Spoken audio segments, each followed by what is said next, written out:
Realtors abide by a code of ethics. This is Article 9 in action. Beth, a first-time homebuyer, knew nothing about the home buying process, except that she wanted to buy a home. But her realtor had the expertise to make sure Beth understood every document, even giving her copies to review with her lawyer so Beth could close on her first home with confidence. Complicated things explained in simple terms. The difference between an agent and a realtor is real.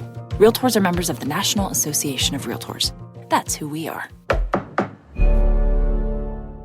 This podcast is brought to you by the Washington State Department of Health. As we continue to listen, learn, and grow, we are amplifying Black voices and perspectives in an effort to start a new COVID-19 vaccine conversation. We're sharing stories intended to help us navigate this unprecedented time together and to co-create solutions in support of the Black community. Hear these stories at weconsiderwa.org. The shenanigans continue. This is the Men's Room with Miles and Thrill. 99.9 KISW. Men's Room Original Ale. Tasty and delicious. Our brand new beer. Actually, it's an old beer. We're bringing the original back. In the spirit of the original ale, only making a few small batches and only serving on tap at a few locations. By the way, we just got a little news that they've almost completed a brand new batch. I know. Of Men's Room Original Ale. So if you've gone to any of the locations, maybe they've sold out, maybe they have not. We have heard word that a few places sold out within a week or two. So they'll be getting some new beer. And by the way, if you haven't tried the beer yet, just head to KISW.com, the complete list of all the bars in the area. There are about 15 of them.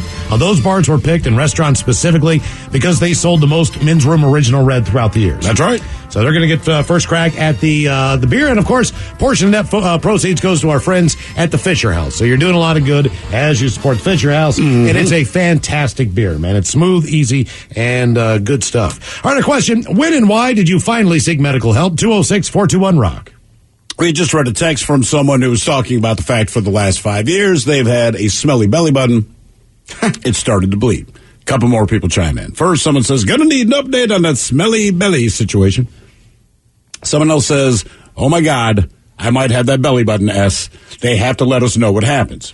Someone else says, cliffhanger. I have a really smelly belly button. Every now and then, after a long, hard day at work, it'll smell so bad I have to take a shower before I can eat dinner.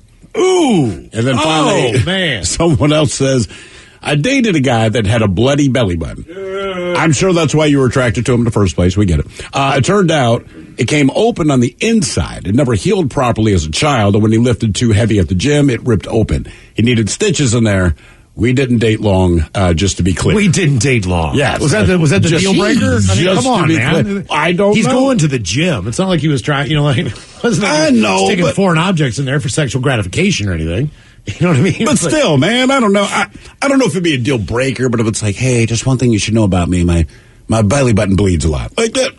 Maybe I can fight through it. I don't know. Yeah, but on the sexual road trip, you know what I'm saying, so to speak. You know what I mean? The process of how you get from point A to point B. You know what I'm saying? Depending on what you're doing, it's kind of like going on a road trip, and then all of a sudden, you always stop. You drive through an area, you know what I mean, and it smells like somebody hit a skunk because they hit a skunk, But then you keep on moving, and hopefully that smell goes away. But you got to pass through the.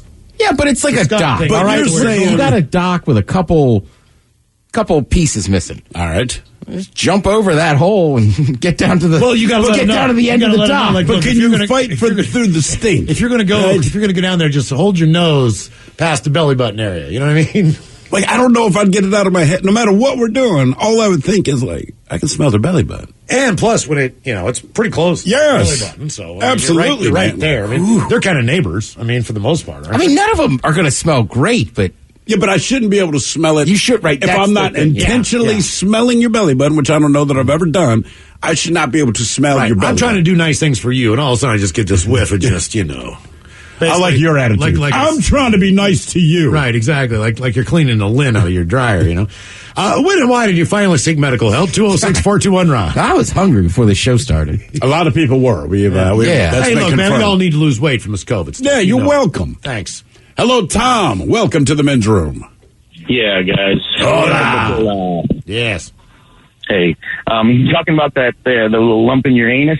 Mm-hmm. I had a lump in my anus, and it wasn't a hemorrhoid. It was like a cyst, like you guys were talking about. Yeah. Yeah, that's the one I've got. Miles had that. I'm the cysty anus guy. Yes. Well, I wasn't sure about it at first, so I went to the not the ER, but I went to the place that you go before you go to ER, and then they send you. Well, they told me there's nothing they can do for me, so they sent me over to the ER. ER popped it, got me up there, popped it open, said, "Oh, okay, there's nothing we can really do." He kind of looked at it, kind of left me laying there on the table. The next thing I know, I get told to go home and then come back. I come back, they do a biopsy on my stomach for some reason. They said they had to do a biopsy on my stomach. They cut a hole in my butt about the size of $2 silver to get this thing out. And then they told me, "Hey, you got leukemia. Go home. Come back tomorrow. We got to start treatment." God. Oh my God! What a week that was. Well, they sent me. I went back to the hospital. I went home one day, came back to the hospital the next day. I was in the hospital for 37 days. And you know how hard it is to get out of a bed when you got a hole in your anus, you have one leg, and the bed is got air blowing in and out of it because they're trying to keep you comfortable. Yeah. So you lost a leg as well? Yes, I lost a leg back 4 years ago. So, if you don't mind me asking, how did that happen? You got to make sure you go to the doctor. What was the issue? I had artery problems in my legs, and one leg, it went from one leg, right leg, and it moved over to the left leg, and the right leg, I healed it myself. The left leg, they sent me to Harborview in Seattle, and they said, "Oh, there's nothing we can do for it. We couldn't find nothing to do." Where did you? At what point? Where did you lose the leg down from? From probably the quarter inch from the knee down. Okay, and is that some form of like deep vein thrombosis or something? Yeah, well, it's artery problems, and if you take care of your legs, take care of your feet, make sure you go to the doctor, look at your feet, do the things you need to do. Okay. Did you have warning signs? I mean, the warning signs are your feet start throbbing, your feet start hurting, and they start, turning purple. Well, typically they say that the people who sit down, like for example, if you're a long haul trucker or you're always on your ass, when you work or whatever, there's a lot of different professions out there that that's more prevalent just based on your job. Yeah, no, I stand up, I work, I do lawns, I did for a long time. It wasn't from the lack of you not being, active. Yeah, no, it was nothing like that. It was just artery problems I think it was from I ate a lot of salt, eggs, steak, the stuff that keeps your food keeps you healthy. Yeah. Apparently not. The happy food. Right. Yeah. The food you want to eat. When and why did you finally seek medical help? 206-421-ROCK. Someone here says, "Older bitches, I called but lost service. Anyway, my wife made me go to the hospital after about 5 years after a spot on my back, it kept growing. Turns out it was non-malignant cancer." Non-malignant. Oh my God, they took this thing off my back probably 2 or 3 weeks ago, right? Mm-hmm. So it was a can of frozen air or something like that. Yeah. Oh yeah. And I mean, I could feel it burning. It was like I was getting spray painted right on the back, and I'm just like but I got, and then and then the damn thing just falls off like 2 days later. Yeah, that's it. It was the damnedest thing I've ever seen. And then the other things that they took off my skin, it's kind of crazy because they just give you a little local, right? But they take a scalpel, man, and they just cut your damn skin off. Oh, they just cut it off. They just cut it. It doesn't matter how big it is. Just thump, and then you're looking at him like, and I'm looking at this thing like, hey, what are you going to? They're going to put it, take it for a biopsy or whatever. Right. But I'm still just like, God damn, you can just cut, you know what I mean, like a quarter-inch chunk of your skin off or a half-inch chunk, just like that with an X-Acto knife. Yeah, that's what they did with that cyst on my neck. Yeah, it's crazy. And it's weird, too, is it's only a local anesthesia. Right. But the doctor's, like, talking to you, and he's like, I'm taking this all out. It shouldn't come back. Okay. All right. Did it come back?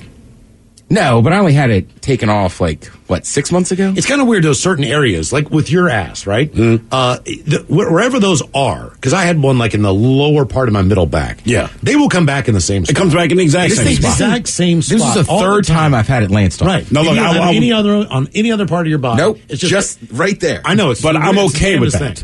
I am okay with it. Look, I don't enjoy it when it happens, but at least...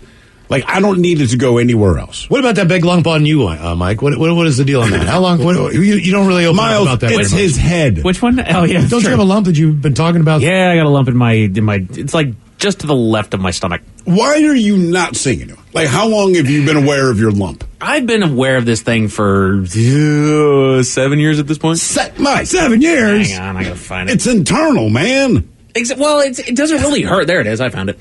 Call him Doug. You call him Doug? Call him Doug. He's lump. There you go. He's in my gut. He just sits right there. I mean, it's not like it's on anything. It doesn't really hurt unless I poke him hard enough. Well, then that's a problem. Because if you poked any other part of your body and it doesn't hurt, that's normal. That's yeah, well, normal. I mean, it's kind of like the thing on my neck. Those cysts just grow. But it doesn't hurt when you pushed it in, though. No. So, you're saying it does hurt? Well, there's a little bit of. I mean, it doesn't feel good when I poke it. You're but dying, Mike. Yeah, Right. Probably. Honestly, I think it's just a cyst in my. Thank you. Your girl's never said, "Hey, man, go get that checked out." She says it constantly. Yeah. All right. Well, why can't you listen to rational people? Because then things have to happen. Then I need to go in for other appointments. Then we got to get the thing drained, or we got to get it cut out. You're just going to find out what it is. That's all. Maybe. Mike's right. Because this, and I understand your position, which is like, look, maybe I should get it checked out. It's not that. It's that this is the first domino you push. Because you're going to go to the doctor. They'll say, and it might be something completely benign. But then there's other look, I went to the doctor because I was having migraines, right? So I said, we're going to do whatever to check the inside of your head. First thing the guy says to me, this is not and that's the other thing. This is not responsible for the pain in your head, which makes it worse. But we discovered something else in your head, which, by the way, his exact words were, it's a tumor. It's hard to explain what it's like when the blood literally just drains out of your face. And he waits about 2 good beats and goes, but not cancerous. A tumor just means any foreign body. And so I'm like, Jesus, dude, you got to hear tumor. I'm like, what you said was there's a tumor in your head. And I'm just like, oh my God, you're watching your life flash before. He's like, oh no, you're fine. It's not. It's kind of like taking your car into the mechanic. You go in for a rattle that's you hear whenever you turn the AC unit on, then all of a sudden you need a new engine. Yeah, I went $400 yesterday. We needed an oil change. I wouldn't put that off, man. Yeah. I would. I mean, even though I wouldn't put it off either, but right. I understand Mike's position. But like, dude, just let all the dominoes fall, because when the dominoes fall, right, you just get it done, and then one, you kind of get your girl off your back, but also the doctor schedules, like, she can give you grief for the next year, but it's like, hey, he told me to wait 12 months. You're also at that indispensable age. You know what I mean? Where you think, you know what I mean? And I'll tough it out. I think the older that you get, the more you're like, you know what? I'm going to the doctor. I got to go to the doctor, man. It's like, for some reason, just like the older you get, like, yeah. Because you don't want to die. No, that's it. That's it, man. Yeah, that's right. You hit a certain age and you feel like everything that happens, this is going to kill me, isn't it? Like, that's dude, it. you have a cold. No, I don't care. Right, and every test you go, then, like, it never bugged me, but then, like, once I turned 40, it's like those next 3 days, like, oh my God, I'm dying. Yeah, go get What's a colonoscopy if you can. I mean, that's the number one thing for guys. I mean, honest to God, if you do not take care of that, man, just so much bad can happen so quickly. Yeah, it's not. I mean, I did the procedure. I think for the most part, the actual procedure was not an issue for me as far as that. The day before that, as far as the preparation and drinking all the stuff and fasting and all that was kind of a pain in the ass. But the actual procedure was what it was. But fortunately, I want to say VD was at your house the day before you got it done. Yes. And you were drinking the stuff, because VD was like, dude, I cannot talk to her for more than 7 minutes at a time. It's like, I got to poop again. Yeah, I got it. I mean, I couldn't even, 5 feet was too far away for me to be away from the bathroom. Like, I mean, it was insane. I mean, what's this stuff that, I'm telling you what, man, you want a quick diet, you got to find out what the hell that is. Drink that thing. Yeah, no kidding, right? Jesus. When and why did you finally seek medical help? 206-421-ROCK. Hello, Steve. Welcome to the men's room. Hola, bichola. Hola. So, when I was in the Army and I had a night of drinking and I ended up throwing up, and usually you feel better, but this time it was just like serious pain in my stomach, and it wouldn't go away, so I ended up going to the emergency room, and it turned out I had pancreatitis. Oh, Jesus. Okay. And, one of the things with that is they put you on a central line, and you can't eat or drink anything for, like, weeks. In this case, it was like 3 weeks I hadn't eaten or drank anything at all. And I'm in this 16-man open bay, so 3 times a day this food comes to everyone else but me. And the hospital food looks and smells delicious when you can't have any of it. Sure. How much weight did you lose? About 15 pounds. 15 pounds. Wow. I'll be Yeah. Okay, I figured it'd be more than that. Well, you're fed through this bag, like an IV bag, and the central line goes in your chest or whatever, and it's got a lot of calories and stuff, but, they won't even let you chew on ice or anything, right? Wow. They give you this, like, little cotton swab. It's like menthol-flavored cotton swab to suck on, and that's it. So one day, the nurses weren't watching me, and I was in the bathroom taking a pee, and I saw this little those kidney-shaped bowls. Yeah. It was sitting there on top of the toilet, and I was looking at the water thinking, they clean these toilet bowls every day. So I said, screw it. I wanted something to drink. So I dipped that bowl in there. And a bedpan. I took about 3 gulps of the most delicious water I ever tasted. The most delicious water you had was out of a bedpan. Oh, my God. After 3 weeks of nothing, it was so good. But, the back of my brain is like, Steve, you're not supposed to eat or drink anything. Don't go crazy. So, like I said, I took about 2 or 3 gulps and then stopped. And then when they finally let me eat something, I ordered a pizza from Pizza Hut. And so just one thing, don't ever order a meat lover's pizza when you haven't had anything else in 3 or 4 weeks. Well, it sounds like a good plan. I mean, it just sounds like a bomb in your stomach, though. Well, again, because you hadn't eaten anything, so all that grease and that cheese. It just hit there, and it was sat like a brick, and it was not good. And I only had one piece. But, when they said, yeah, you can eat whatever you want now, and I'd seen other people order pizza, so I was like, Pizza Hut, please. Get ice cream next time, man. Mm-hmm. God damn. Jesus. When and why did you finally seek medical help? 206-421-RON. A couple of quick. I like that he just went for it. Yeah. Me lovers. A couple of quick comments here.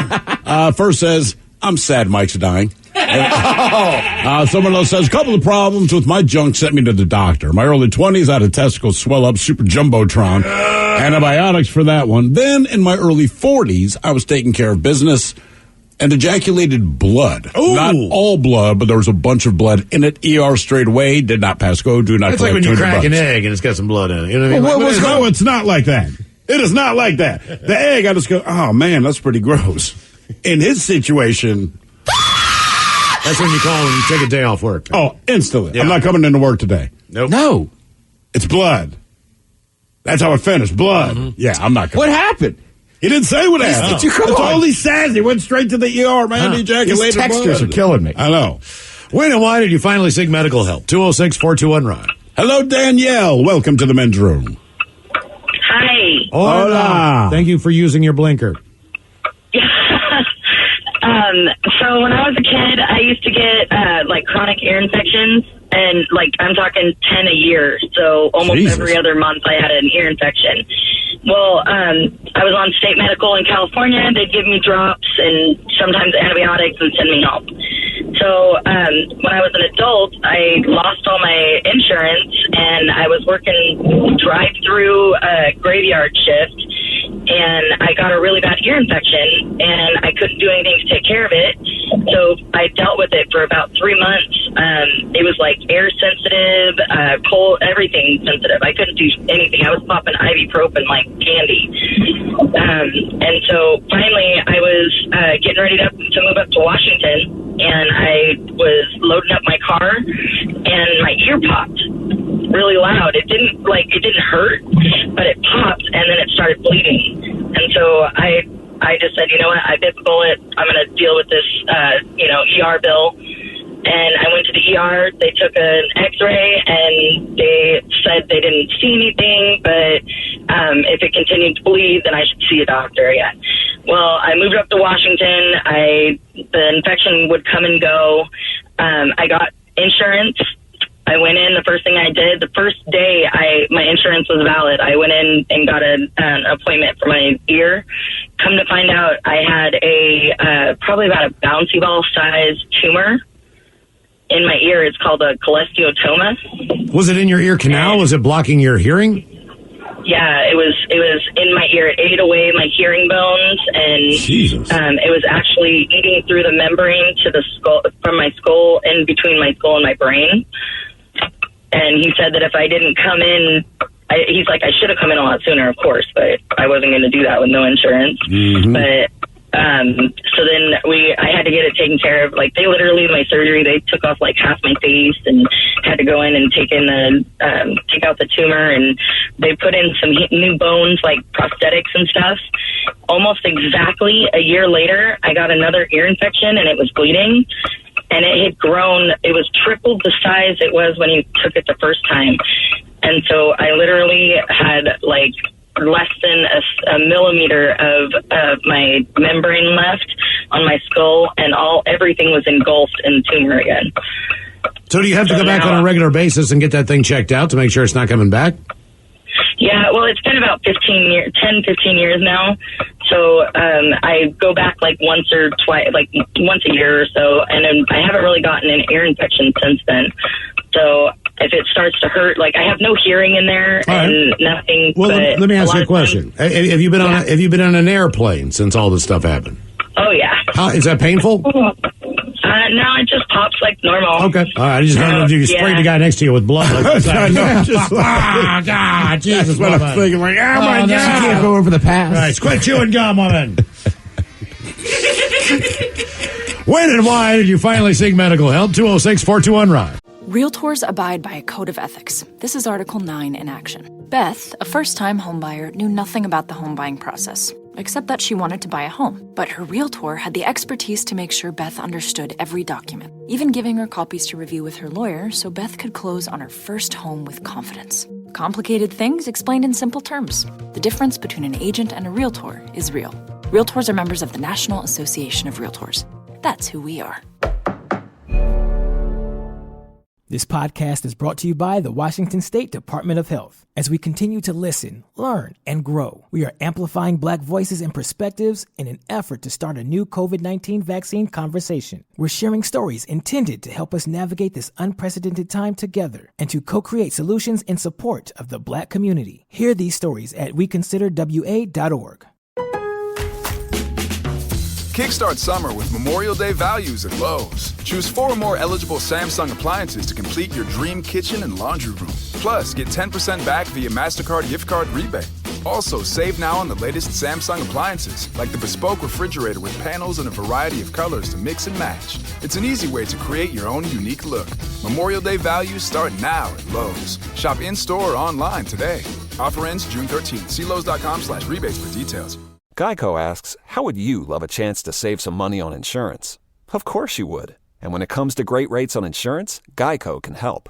Like with insurance for your car, truck, motorcycle, boat, and RV. Even help with homeowners or renters coverage. Plus, add an easy-to-use mobile app, available 24-hour roadside assistance, and more, and Geico is an easy choice. Switch today and see all the ways you could save. It's easy. Simply go to geico.com or contact your local agent today. 99.9 KISW. Yeah! You're in the men's room. Our question, when and why did you finally seek medical help? 206-421-ROCK. Hello, Jeremy. Welcome to the men's room. Hola, bicholas. Hola! So in 2003, I used to ride quads, and I took a buddy out and let him ride my wife's quad, and we went down into the tree lines down in the Oregon Dunes. And I came out of the tree line, and I noticed like 30 seconds later he wasn't out. So I rode back through and went across the top, and I saw that the quad was on its side. So then I rode back down there, and he's, maybe $110, $120 at the most, 5'6" on a 4-stroke quad. And so I jump off my quad and I try to ride it up, and I get it into second gear, and I hit third gear. And the quad came right over the top of me, and I'm used to 2-strokes, so you're always on the power band. Anyway, the quad came right over the top of me, crushed my knees to my chest, Jesus, and continued back down the hill. At that very point, my back hurt so bad it knocked the wind out of me. I didn't know if I had busted a rib or anything, but my lower back just hurt really bad. And I was like, man, can you write that out? I could, barely talk, but I was walking. And he was like, no, he saw what had happened. He was like too scared. So I ended up getting on the quad, hit it right in second gear, hit third gear, stayed on the front of the bike, got it all the way up to the top. The worst part was my quad was still at the bottom of the hill. So I had to walk back down the hill, get the quad, ride it out. And my back hurt for like 3 months afterwards, and I used to install alarms, so you're constantly finagling yourself to get inside the interior of the car. Not a pleasant job to have. Well, it finally went away, and then 2018, I was getting out of bed, new job, and getting out of bed, and my back locked up. And So my wife was like, let's make an appointment to the chiropractor and see what can happen. I mean, I was in extreme pain. Tylenol, Advil, ibuprofen wasn't working, and even Vicodin wasn't working. My wife had some from her pregnancy stuff. And so anyway, we got to the chiropractor and she goes, I'm not sure, but let's try to reset you. I couldn't even lay on the table. So they put me in this inverted table that you stand on, and then it lowers you down. And she tried to do her adjustments, and we probably did that for a month and a half. And now I'm off work. And she says, you need to go see a back doctor. And so I was like, okay, went and saw the back doctor, and he goes, he has an MRI done for me. And I weighed probably about 280 pounds at the time. And they stick me in this machine that my stomach's touching the wall of the MRI machine. And, so I'm kind of claustrophobic. And so we get through it. He calls me right away and he says, yeah, you've got a herniated disc. And I didn't think it was a big thing. And I was like, okay. And he scheduled me out for like 2 weeks. Went in, had the surgery, worst surgery recovery of my life. I didn't take all my inhalers and everything that I was supposed to take. And so the phlebotomist is flipping out, because I had a huge asthma attack. And so anyway, the doctor comes over and he says, well, there's a 1% chance that you're going to have a herniation. He goes, but, it's very uncommon. Don't worry about it. Just don't lift anything, blah, blah, blah, and so forth. That was on a Friday. On Sunday, something popped in my back. And I told my wife, I was like, honey, there's something wrong here. And my back's hurting worse again. I was just sitting on the couch. And so Tuesday, I called the doctor. He had me come in. Then he put me in a smaller MRI machine to see what had happened. And I had herniated 2 discs. Oh, Jesus. And and then I was scheduled out the next month. So that happened on like a June 27th, and then July 29th, I had my second surgery. And he's like, so there's, a 10% chance that you're going to re-herniate, but it's highly unlikely. It didn't happen, luckily. And then last year, I went in because I could feel clicking in my back if I just readjust myself, on the couch. And so we bought new couches. I bought a different car. And so we went back in, and he says, you have movement between your L3 and L5 discs of 10.4 millimeters. Or, I'm sorry, 10.4 centimeters? That's a lot. Anyway, that's pretty sizable. It's 10.4 millimeters, which was more than 1 centimeter. And so I lost a whole bunch of weight. I'm now, I gained all the way up to 352 pounds. I'm now down to 230 pounds. Dang. Finally, in May 25th, I was able to have the surgery, and went through, I guess, a horrible time. It was only supposed to be 4 hours. It was 6 hours for the surgery, and then 12 hours before I actually got to the hospital room for my hotel stay. I was only supposed to be there 1 day, or 2 days, and then I told him, I said, look, I'll take the morphine before I leave, and then I'll have 2 hours to get home so I can take the morphine again and Dilaudid. And they were like, okay, we'll go ahead and do that. That was over Memorial Day weekend. Forgot about the Memorial Day weekend, so I was supposed to take the morphine tablets every 12 hours and the Dilaudid 3 pills every 2 hours.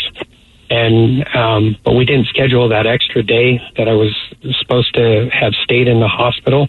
So I was out of all my pain medication by Sunday morning, and I had to go through Sunday all day and then Monday all day before I could even get medication on Tuesday. How are you doing now? So about a month ago, I tore my L5S1 disc. Jesus, and was man. out for another 2 weeks. Your back is a mess. Yeah. I guess you've never ridden a quad since that down in Oregon, right? No, not at all. I would have to think not. Okay, at least you came to that conclusion. Yeah, because not everyone does. I was just down in that area, and I mean, it is Quad City. I don't, Mike, is that where you go? Do you go to the southwestern part of Oregon when you get out? Yeah, Coos Bay around there. Yeah, I was going to say the Coos Bay Hospital. As far as the emergency room, now I understand there's regular things that can happen to anybody, but I would have to think the percentage of people that are really messed up from quads is the majority of the cases they've seen. There's not a lot else to do there. You're either going to go fish or you're going to go ride a quad. You know what I mean? And those things are everywhere, man. Yeah. I mean, so it's like you just kind of see it and you're like, and you know how dangerous those damn things are. And you said people were there's a road vehicle, right? When you see these dunes, it looks like they could have filmed Star Wars there. Oh, yeah. I mean, it is one huge. It is amazing. Like, it is just spectacular in a way. Have you heard Mike's story? Oh, my God. So, you're talking about the one where I almost killed myself? Yeah. So, I'm riding out there with my family, and again, you've seen these rolling dunes, and they're massive hills, and after, honestly, a day of riding out there, you kind of get used to riding up these things. It's kind of like a big old roller coaster that you get to control out there. And so, we're taking a day to explore this new area that we haven't seen before, so we're riding all over the place, going up and down these hills, and all having a good old time. We get to this one particular portion where, my family is following along a trail. They're going around this big dune that we got going on. I know where they're going. We've been doing this the entire day. I was like, screw it. I know they're tired. I want to take on the hill. Let's go do this thing. And it was a 2-tiered bit here. Right. So I come up there and I hit that first tier. And I remember there was an inkling in me that said, just look over at your family, see what they got going on. And I look over and I see my mom giving the 2-arm wave. Given this thing, right? All right. Mm-hmm. Like the abort kind of thing? Oh, yeah. And so I am slowly getting to the top, the very peak of this dune. And as I'm getting up there, and the problem with these things is you do have to slow down when you get to the top because you can't see on the other side. You don't know if it's going to drop straight off. That's exactly. You don't know if anybody else is coming up the other side. There's a lot of these really big sand dune buggies that they have rolling out there that can just run your ass over, right? And the same thing, that wind comes out there, and the dunes are never the same year to year. The wind goes out there, and it changes all these things. So I'm slowly going up to the top, and as I'm looking for the plane of where the top of this thing's at, I see tree tops. Oh, yeah. And I jammed on my brakes on this thing, and I kid you not, I actually pushed sand off the edge of this thing. The wind was blowing so hard, it was actually an optical illusion. The wind was blowing so hard, it was actually shooting sand about 20 feet off this thing. So it looked like you had a plane to ride on. You looked like you had more of a landing strip than you did, and all I saw was the ground beneath me. Yeah, that one shook me a little bit. How far down? If you were at a tree top? That was about a 30-foot drop. Okay. Jeez. Typically, there's water down there, too. No, there's either a lake down there or there's just forest. Yeah, not this one. It was just a little bit of forest area. Damn. When and why did you finally seek medical help? 206-421-ROCK. Hello, Tony. Welcome to the men's room. Hey, hola. Hola. All right. So, July last year. Once again, bedroom colors, here are the 7 words you can't say on the radio. Sucker, mother, and please keep those words in mind when calling. Now back to the program. Hi there, Tony. That was the quickest. That was the quickest cuss ever. Yeah, I know. That was pretty quick. Jeez, man, that was right out of the gate. Right, so I'm basically in the ER. I'm looking at it. I'm asking other people how long they've been there. They're like, "Oh, I've been here 5 hours, 6 hours." I'm like, "Oh God." So I call my girlfriend. I'm like, "Hey, call the urgent care down the street." She calls the urgent care. Yeah, they have no wait. So I phone out over there and start talking to this doctor. And he's looking at it, and he's like, "Oh, it may be, hemorrhoid related. I had this little bit of swelling on my left butt cheek." And basically, he's like, "Yeah, here, just take the steroid cream. If it doesn't get better, in 10 days, come back and, talk to us." Well, what he didn't understand and really didn't thoroughly check, he gave me something for hemorrhoids, but it ended up being an abscess. And the steroid cream basically put the abscess on steroids, and it swelled from the size of a small walnut to the size of a sweet potato, from my anus to my leg in a matter of about 2 days. That's hot. Oh, God. At which point, I couldn't sit, stand, walk, move, sleep, anything like this. So I go back to the ER. They're like, "Sir, you need to have a seat." I'm like, "I can't exactly do that." They get me in and they do a scan and they're like, "Yeah, we have to do an emergency lancing on you right now." And so I had gotten there at maybe 11 in the morning. I was there till 3 a.m. When they actually did it, they put me under. And I woke up to the surgeon's assistant, and she's got a towel in her hand. And she said, "Okay, we had to cut you from your anus to the center of your butt cheek to drain this thing. And you're going to want to bite down on this towel and grip the side of the gurney because we packed you with 3 rolls of gauze on the inner cavity so that way we could get any of the abscess material to stick to the gauze that we now have to pull out of you."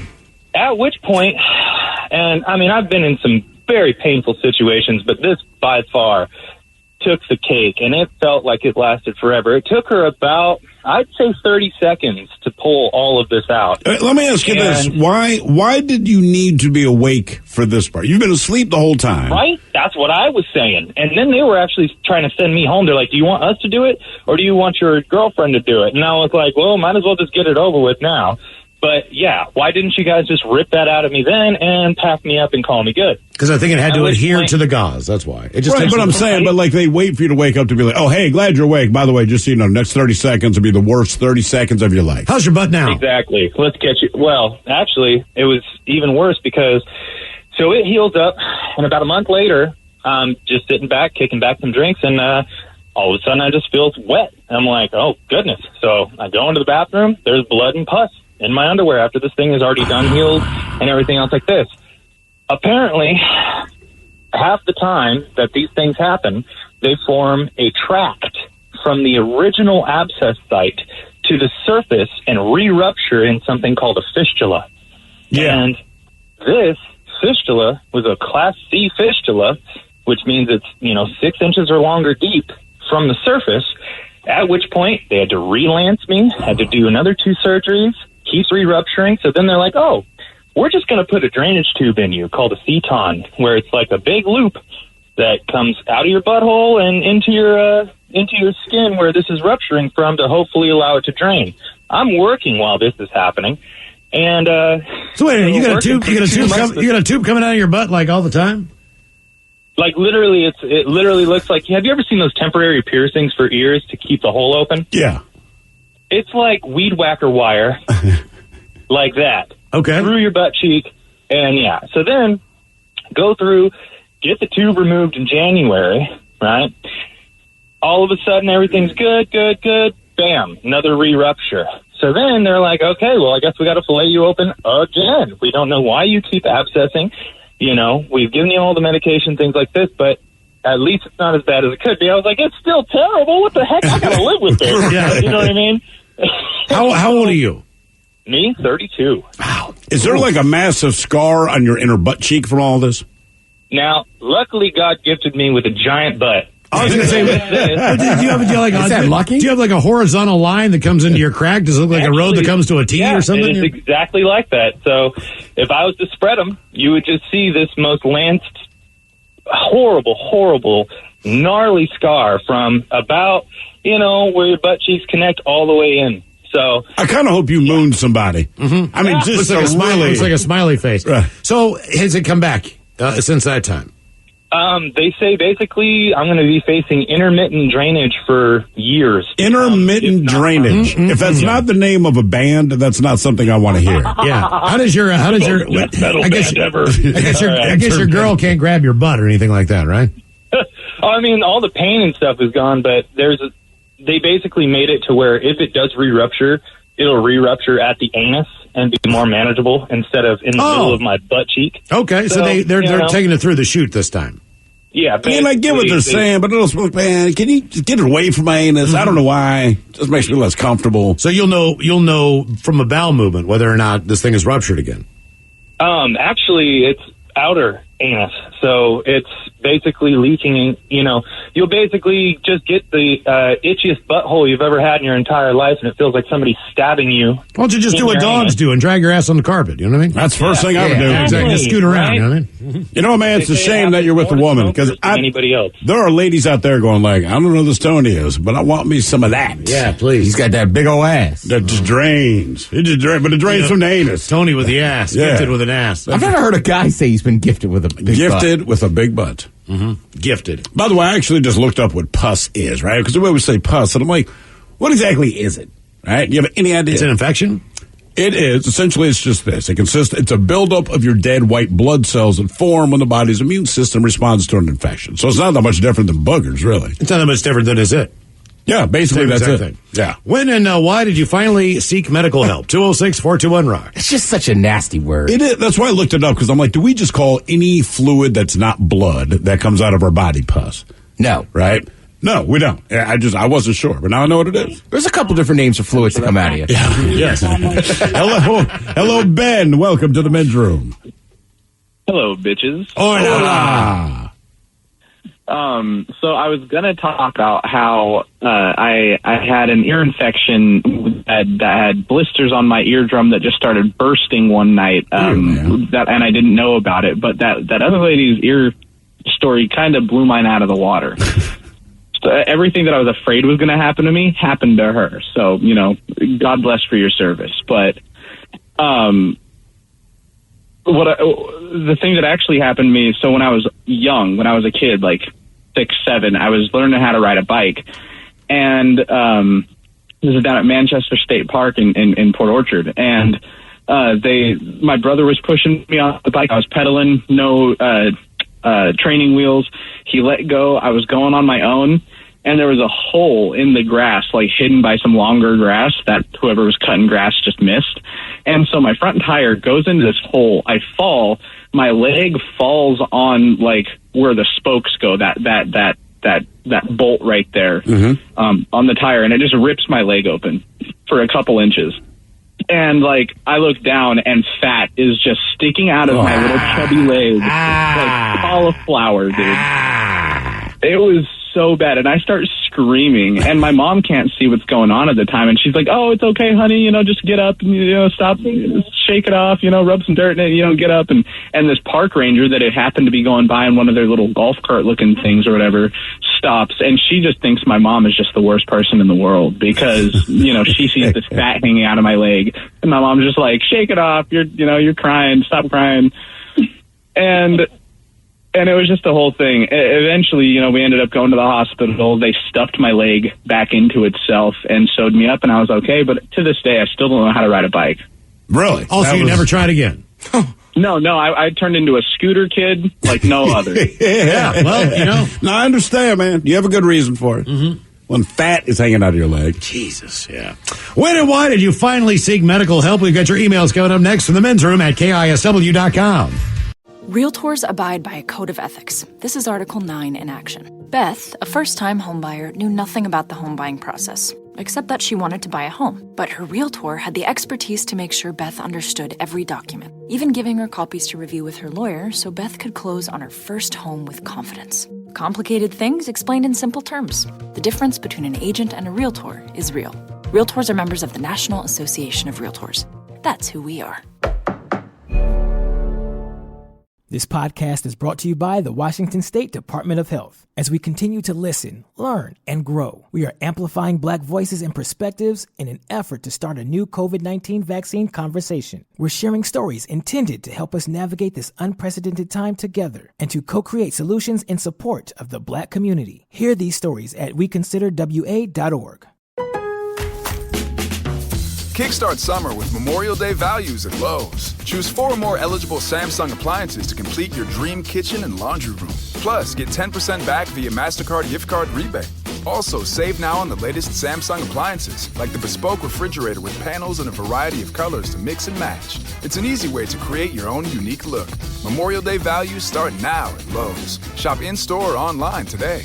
Offer ends June 13th. See Lowe's.com/rebates for details.